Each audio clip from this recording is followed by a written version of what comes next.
Fala, meu querido, chegamos com mais uma questão aqui da Unicamp 2025. Tema esse que está falando sobre dilatação. Então, ela foge um pouquinho daquilo que a gente está acostumado. Veja só, de cara aqui já dá para ver que é um gráfico decrescente. Não é o comum que a gente tem. Normalmente a gente tem um gráfico de uma reta crescente aqui, né? Então, aqui a gente fez o inverso e a gente vai discutir o porquê que isso acontece e o que que isso interfere no coeficiente de dilatação. Mas bora lá, se você não está inscrito aqui, se inscreve, já deixa seu like, se ajuda a gente a chegar. Então, está falando o seguinte, ó, ele fala sobre um composto chamado tungstato de zinco.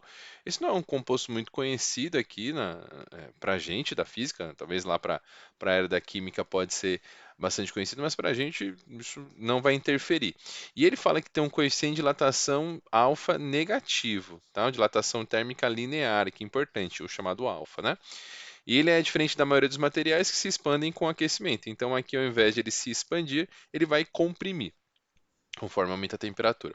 O gráfico a seguir mostra aqui, então, que a ideia é a mesma do que a gente está imaginando no nosso sistema e vamos trabalhar em cima dos valores que ele nos deu. Considerando que o coeficiente de dilatação alfa seja aproximadamente constante, o intervalo entre 0 e 50. Então, vamos pegar esses dois intervalos aqui, ó. Então, 0 e 50 vão ser os dois pontos que nós vamos estudar o coeficiente de dilatação dele. Então, relembrando aqui, vamos lembrar como é que calcula o coeficiente de dilatação, né? O nosso delta, o conhecido delta L.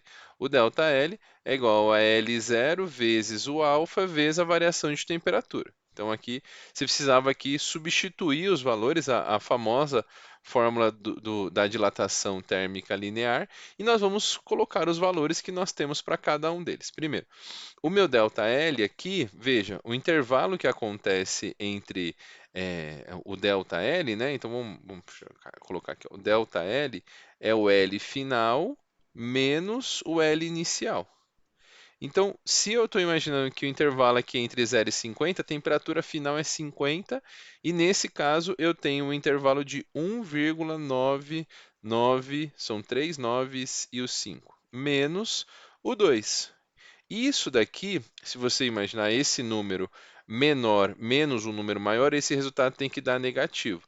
E aí, se você fizer, né, esse intervalo, vai faltar aqui, ó. Então, o cálculo que a gente vai fazer é 2 menos 1,9995, só que com um valor negativo.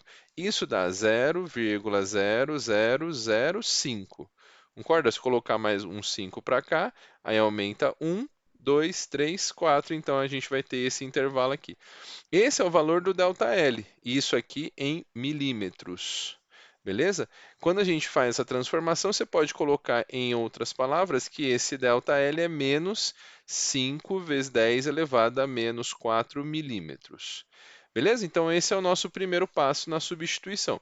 Então, aqui eu vou colocar que o meu 5, menos 5 vezes 10 elevado a menos 4. O comprimento inicial dele é 2 milímetros, o que facilita o meu valor. O alfa e a variação de temperatura aqui é de 50 menos zero. Se você quiser colocar aqui 50 menos zero, esse valor vai ficar como menos 5 vezes 10 elevado a menos 4 é igual a 2 vezes 50, isso dá 100 alfa. Então, esse alfa aqui, a gente vai chegar que é menos 5 vezes 10 elevado a menos 4 dividido por 10 ao quadrado, o que vai chegar no valor de menos 5 vezes 10 elevado a menos 6. E assim a gente chega na solução grau Celsius a menos 1, né? E a gente chega na solução aí desse valor. Então, esse resultado aqui, que é encontrado na alternativa B, é feito a partir de uma lógica que a gente descobriu que houve uma diminuição do comprimento, né? Isso não é o tradicional. O tradicional é quando a gente tem um ΔL positivo com o aumento da temperatura. Enfim, mas aí foi um caso bem específico. Ele diz isso para a gente na análise do enunciado e aí você consegue traduzir isso numa resposta negativa. Ele até fala que o alfa tem que dar negativo. Então, esse é o valor do alfa aqui dessa mais uma questão aqui da Unicamp 2025. Espero que você tenha entendido. Ficou com alguma dúvida? Deixe seus comentários aqui que a gente te ajuda. Se não, não deixe de deixar o seu like por aqui. Grande abraço e até a próxima. Valeu!